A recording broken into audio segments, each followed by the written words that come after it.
What's going on, y'all? It's been a while, but I want to thank y'all for tuning back in. I want to get straight to it. Today, we are developing black and white film. With the rising costs of film, scanning, developing, having to get a camera, all the additional costs, film is a luxury. Film is expensive, and it really adds up. One of the ways that I've decided to try to cut costs is to develop and scan my own film again.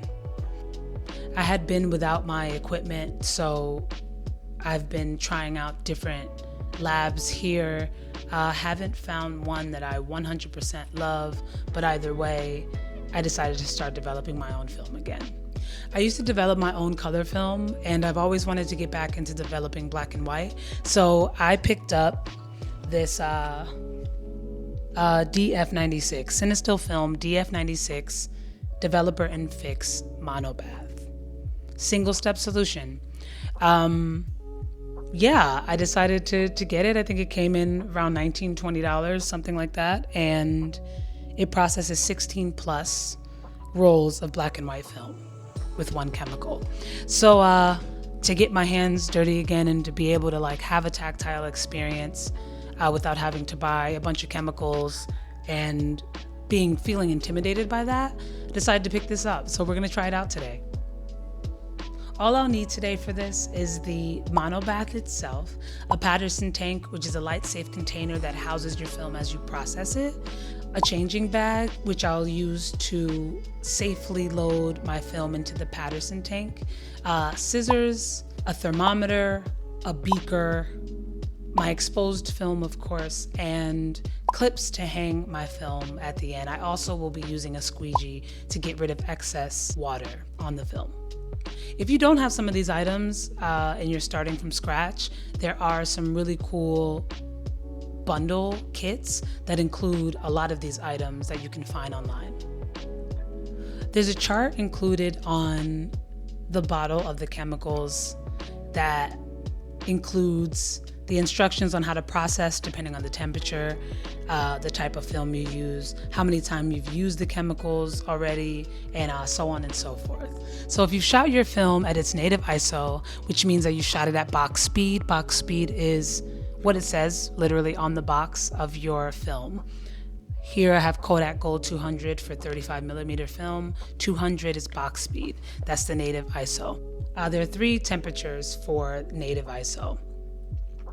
80 degrees Fahrenheit, constant agitation for 3 minutes. 75 degrees Fahrenheit, intermittent agitation for 4 minutes. And 70 degrees, minimal agitation for 6 minutes. So if you needed to heat up the chemicals, what I did was place a bowl full of water, warm water, hot water. I sat the monobath in the bowl, in the water for a few minutes, and this raised the temperature of the chemicals. I didn't end up raising the temperature too high, and so I was doing a back and forth thing of putting cold water and hot water and cold water and hot water to get it to the temperature I wanted. It wasn't even necessary because when I initially took the temperature of the chemicals, it was at almost 75, so I could have just used it there. But I wanted to agitate it constantly to not have to worry about the intermittent thing and not overthink it. So I raised the temperature to 80 degrees. So once you have your chemicals in and you have the container, just make sure that it's really well sealed. You agitate it constantly for 3 minutes or whatever your combination of temperature and time is for you. And voila, just like that, once you're done, you pour the chemicals back into the bottle using a funnel. I used a beaker, whatever works for you. Get it back in the bottle, you reuse it. Don't get rid of the chemicals just yet. Oh, another tip is to tally your bottle so you know exactly how many times you've used it. I believe every time you use the chemicals, you have to add 15 seconds to your developing time with every roll you've shot. All explained in the instructions online. You can use this monobath according to Cinestill up to 16 rolls.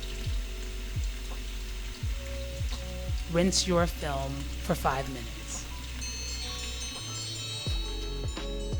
Once you're done rinsing your film, see if you've got images. That's the most exciting part.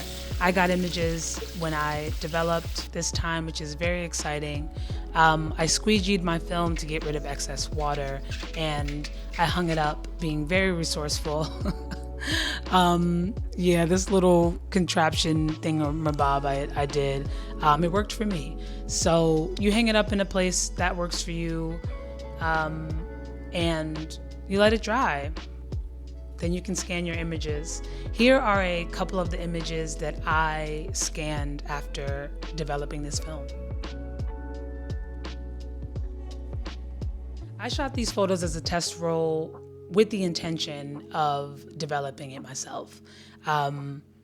But how cool is it to be able to see your own images, to be able to go out, shoot something, and know that you can come home and have filmed, hopefully, have images, hopefully, in 3 to maybe 6 minutes, depending on, all the factors. It's really cool. It is something that really excites me. It brings a new excitement to the process. And not having to wait for someone else to develop it is really cool. Yeah, this was so super fun. I need more time personally with the chemicals to see if this is something that I would buy on a regular basis. I am going to process as many rolls as possible with this bottle to see how far it can go. But I will definitely need more time to determine if it's going to be a long-term thing for me. But either way, it's super fun. It is budget friendly, and it's great for beginners or anyone who just wants their process simplified. I personally want to be able to go and buy each individual chemical and experiment with different brands and be able to have a more thorough or intricate process at some point. But this is great to use for now. I love the process. I love the process of developing my own film. I hope you all enjoyed this. If you want to see more, if you want to see me scan these images, let me know in the comments. Also, if you want to see C41 or color film processed by me, let me know. Maybe I can make that happen for you sometime. I really appreciate y'all, as usual. It means a lot that you take time out of your day to watch this. But I think I'll see you soon. Have a good one, y'all. Peace.